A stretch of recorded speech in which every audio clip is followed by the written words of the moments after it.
Welcome to Setup's CMO Spotlight. I am here today with Alec Hanson, the Chief Marketing Officer of loanDepot. Hey, Alec. Hi, Amanda. How you doing? I'm doing great. I'm going to jump right in. Tell Rock. me a little bit about what loanDepot does, what your role is there, and a brief synopsis of your career path that got you here. And with that, I want you to definitely talk about how you started in the financial industry, loans, Sure. mortgages, banking, and then moved over into marketing as opposed to being a career marketer. Absolutely. So loanDepot is a industry-leading residential lender. Basically, we provide home financing for Americans to buy anywhere from a 1 to 4 unit property, owner-occupied, primary residences, investments, second homes, all that fun stuff. And we specialize in purchases, cash out, refinances, equity lines, and that whole bag. 13-year-old company. Founder Anthony Shea is a legend in the mortgage space, and came up from a really humble beginning as a first-generation immigrant and built some incredible companies along the way, with loanDepot kind of being its flagship right now. So we're a public organization, and we're really proud of our purpose. So today I'm going to get to serve as the Chief Marketing Officer. I've worked here for 13 years, and I've worn a lot of hats in the lending industry. And so I've had to kind of answer your question. I got into lending because I asked my dad for a job when I was in college.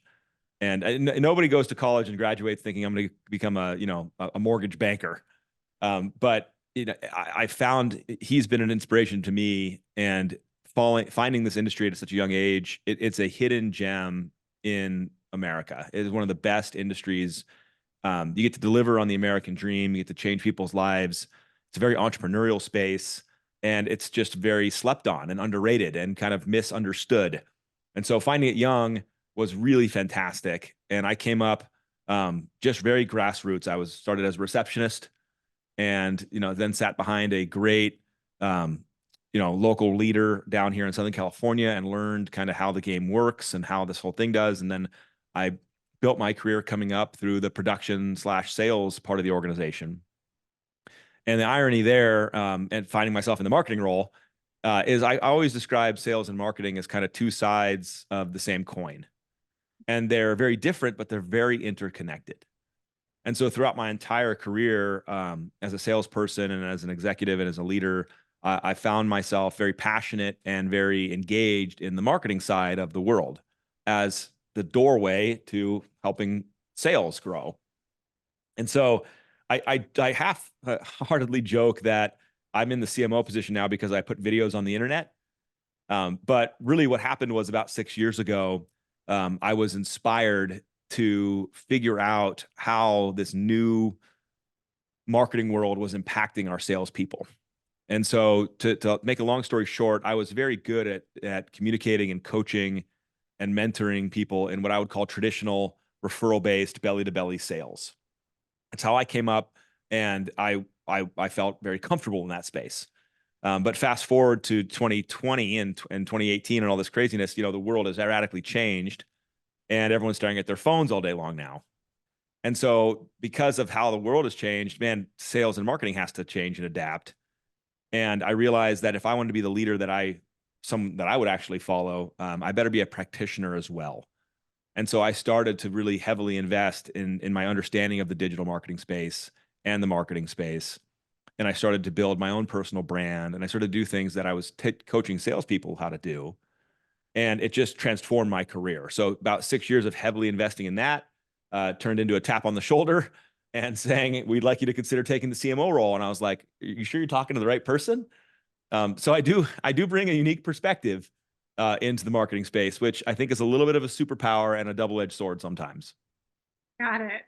I love that. That's really inspirational too, because it shows that, by putting focus into a passion area or something that you've identified as something that's going to be important, it pays off. It can pay off, Yeah, and yeah, I think that's important for the listeners to and the watchers to know. hard That's work great. pays off. Yes. Well, speaking of that, what advice do you wish you had gotten earlier in your career, or what advice would you give to a young marketer today? I've learned so much building my own personal brand and trying to understand that side of marketing. And there's so many similarities in, branding exercises from personal branding into corporate branding. But I learned so many things about actually being, I call it like being in the dirt, like learning how to grow my own personal brand and be invested on social media and find my voice and my angle there has taught me so many things along the way that translate really well into part of that I do now as the CMO for a major brand. And so I think sometimes um, we forget that you got to go in the dirt sometimes to really feel it and understand it. And I'll also kind of, add into that sales. A sales background has dramatically helped me. It gives me a lot of perspective on what, our other side of our company is doing and how to support that. And honestly, I think sales is one of the best jobs anyone can do, candidly. I think you learn a ton about yourself. You learn a ton about humility. You learn a ton about how to find different ways to battle through hardship and adversity. So I feel like that is, creates a tenacity in another side of the thing. So I think that playing in the dirt and actually doing it yourself, and then getting some kind of sales background somehow can be really advantageous. Definitely. We've been talking about an article that came out recently about how the CMO role is going away in several Yeah. Fortune 500 companies to be replaced by a chief growth officer, right? And that is it's exhibiting what you're saying, right, in terms of that close connection between sales and marketing and the dependency on each, to be successful and to grow. So I love that too. All right, so we at Setup believe that everyone has a superpower. You briefly mentioned. I'd love for you to explain a little bit more about what is yours. So I love this question because I'm a big nerd. And I grew up on comic books. My dad collected all the original comic books back in the day, before now all the movies that have come out and changed culture. And so I grew up on those books. So superheroes and superpowers were like my nerdy escape and are today. And I have a joke about mine, and my wife teases me on this relentlessly. It's irrational self-confidence. And the way that that developed though over time was, um, it it's a little bit of a human growth story. I was heavily bullied growing up, and so a lot of people may have had that experience, and it's not fun. But through that process, coming into junior high and high school, and then trying to find myself through, becoming a mini adult or whatever I am now, um, you just I realized that everything's made up, and that people don't really care. And if you can find a way to be your authentic self, there's a lot of freedom in that. And I've found a way to get as close to that as I can, and it's a journey, not a destination. But that's allowed me to embrace my nerdy side. It's allowed me to be more comfortable in my skin. It's allowed me to put myself into positions of vulnerability, like doing content out on the internet, because I have less concern how other people view me and more concern about trying to be helpful to the people I want to be helpful to. And so that kind of irrational self-confidence has helped me um, help others. And so it is a little bit of a superpower now, because when I turn into a coach and a mentor and I'm helping our salespeople try to find their voice and get on social and start their brand journey, and they bump right into this insecurity of, I don't like what I look like and sound like, who's going to care what I say. And it's a little bit of a way I can kind of help backwards. That's awesome. And it's a great lead into my next question, which is where do you find inspiration for your team? Um, Perspective. I think that we get caught up in a lot of what life throws at us, and a lot of the daily stresses and a lot of the life stresses and corporate stresses and all those things that come at us.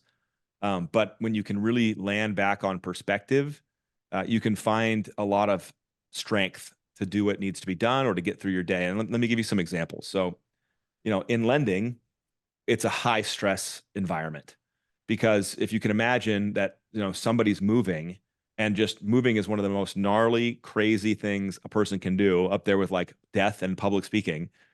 And we're like the linchpin of the entire transaction. If the financing doesn't come through, it's a huge problem. So there's lots of human pressure around that, getting that transaction done. And of course, we're in the middle of it. We're doing it over and over again. And we become so transactional, we forget the human side of this and the fact that we're actually changing somebody's life. And it's incredible. And so the second we can land back on that perspective, we can find our own superpowers to push through the anxiety to go help somebody.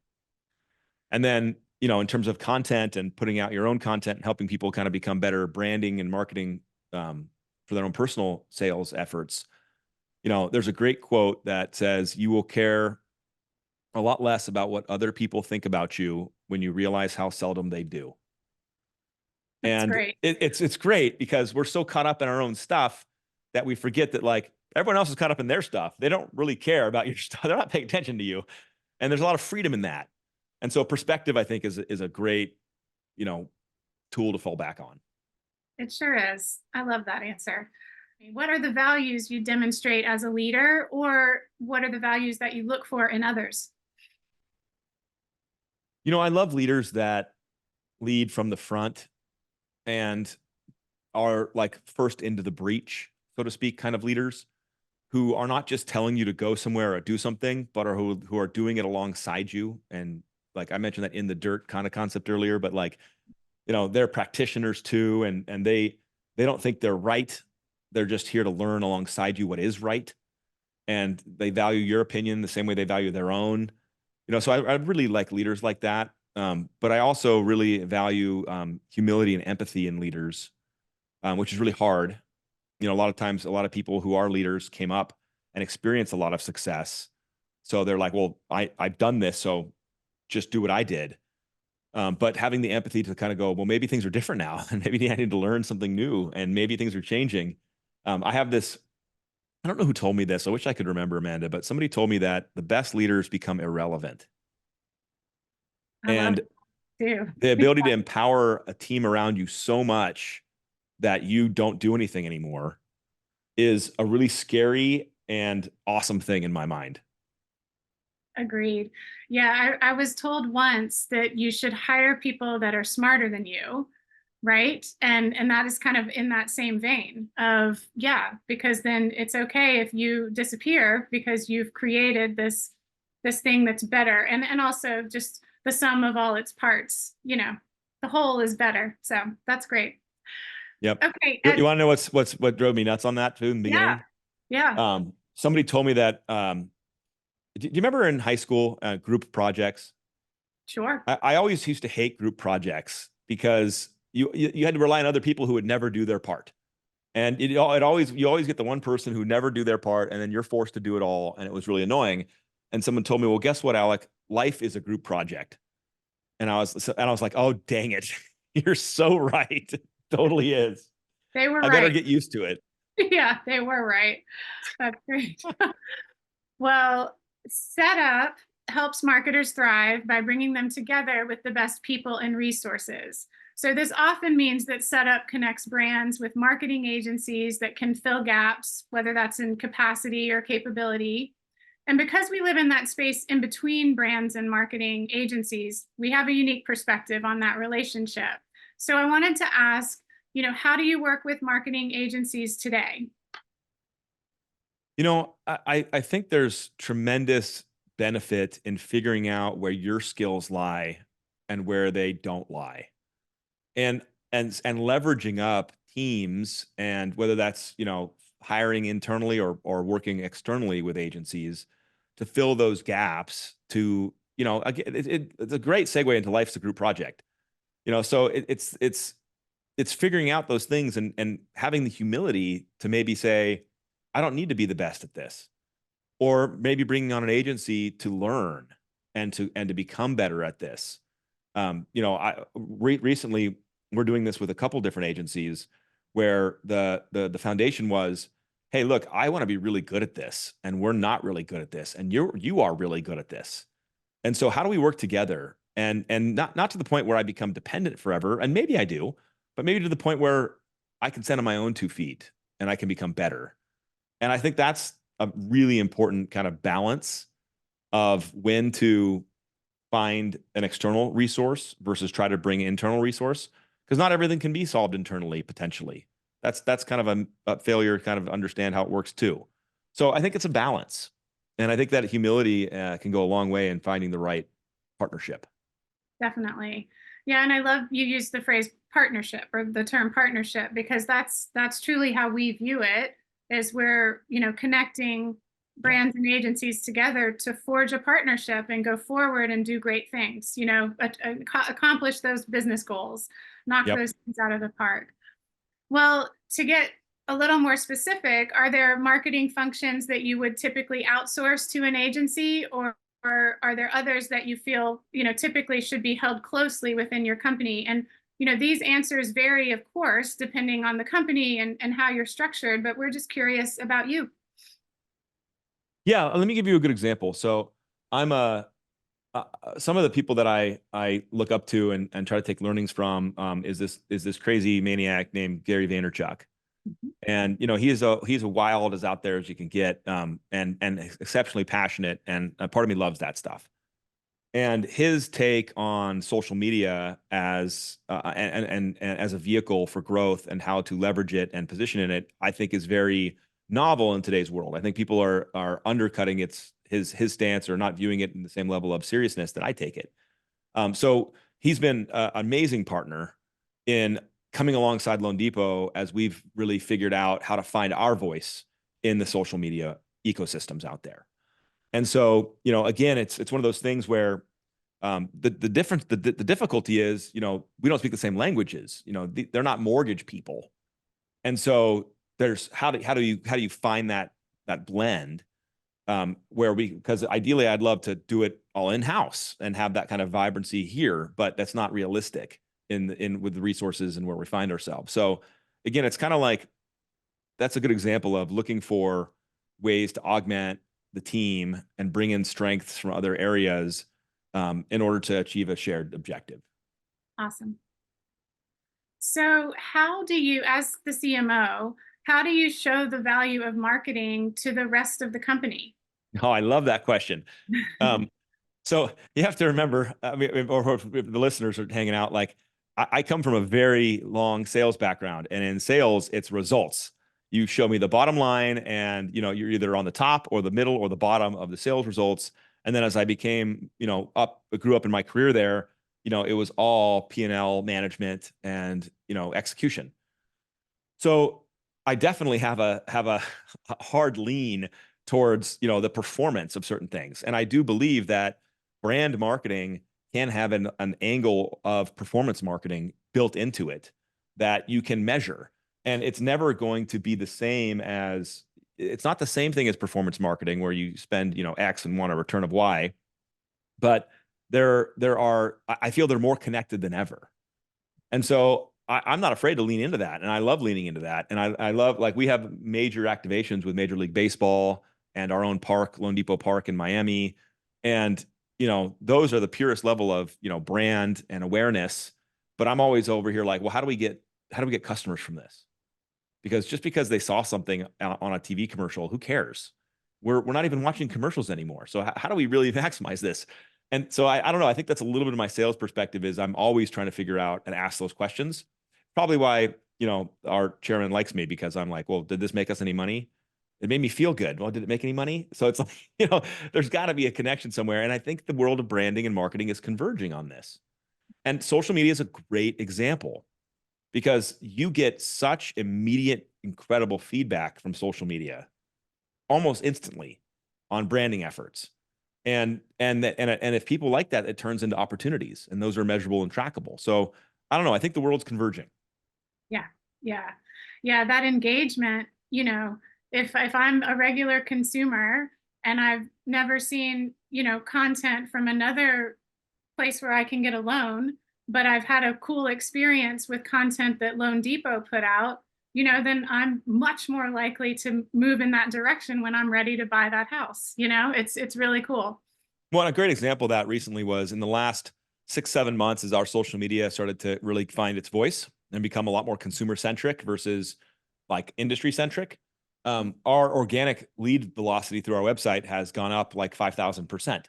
And so, now I can't directly say, well, they must have seen our social and went and applied, but we can start to draw at least loose correlates across these behavioral activities and draw some conclusions. Definitely. Now, is there a campaign or a program either at loanDepot or in some other capacity in your career that taught you the most, either because it was so successful or because it was a huge flop? Yeah, I have some micro examples of this, and not necessarily campaigns, but more learnings around human behavior. Sure. Which, so we really started getting active on social through consumer education. There's a huge drop off of a cliff in terms of educating consumers on mortgage product and what's out there, and there's a lot of misconceptions. And so we were having a ton of interaction through direct messaging on these platforms. And in my head, I was like, you know what? We need to quickly get this over to our landing page to convert into leads, so we can take the next step. My sales brain is like, let's get it going. The second we stood up landing pages to assist this, the engagement disappeared. And the immediate learning was like, well, of course they didn't want to go to a landing page and put their information in and turn into a meat grinder. Of course they didn't want that. They wanted to talk to somebody right now, this second, while they're on their phone. And we took that out of the equation. And so it was an obvious aha moment now that I look back, because the second that we went back to just human interaction over direct messaging, the engagement ran back up again. But it was a clear reminder of, like, don't think you know it all. And I think that's a trap a lot of, marketing executives fall into, because they have deep experience. And so, like, well, this is how the world works. It's just changing so rapidly that you have to be a student of your own experience in real time. And then you can learn from that and adapt. Definitely. Yeah, that's a good example. Okay, so to round out the interview, we always like to ask a few fun questions. Okay, I'm ready. We think they're fun. I shouldn't say that. So is there a quote or a book or a movie or a band, basically something that just inspires you personally? You know, I want to read that quote again to you that I said off the cuff, Yeah. because I have it written down in my little list here, and I look at it often, and I think I butchered it a little bit. And it does land for me in a lot of perspective stuff. And so it helps ground me in a lot of things. And so it's this guy, David Foster Wallace, Infinite Jest is the book. And he said, you will become way less concerned with what other people think of you when you realize how seldom they do. And I think that's helped me. I have another kind of quote slash, saying that sticks in the back of my head that says, at best, you're an extra in the movie of somebody else's life. And those two things together have really helped me more and more get out of my own head and get into the heads of other people, because we're all dealing with life. And so is our consumers, by the way. And so it's not just about being a leader and an employer. Like, so are the people that we're making content for. So are the people that we're putting ads in front of. So are the people that are buying and using our product.